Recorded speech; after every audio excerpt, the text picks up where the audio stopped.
నేను మీకు నాన్న కాకపోయినా మీరు ఎప్పటికీ నా పిల్లలే అంటూ పవిత్ర పిల్లల కోసం చివరిగా మాట్లాడుతూ కన్నీళ్లు పెట్టుకుంటూ మరణిస్తూ కనిపించేసిన భర్త చంద్రకాంత్.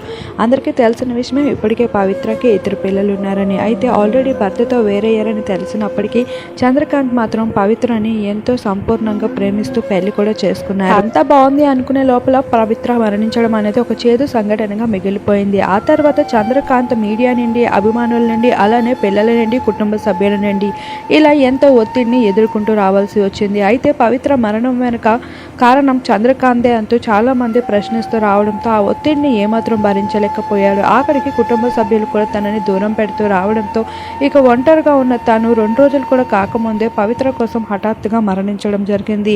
ఈ చేదు సంఘటన తన సొంత ఇంట్లోనే జరగడంతో కుటుంబ సభ్యులందరూ ఒక్కసారిగా షాక్కి గురవుతూ ఉన్నారు. ఆల్రెడీ ప్రమాదానికి గురవడంతో గాయాలతో ఉన్న చంద్రకాంత్ ఈ విధంగా చేసుకోవడం చాలా బాధాకరం.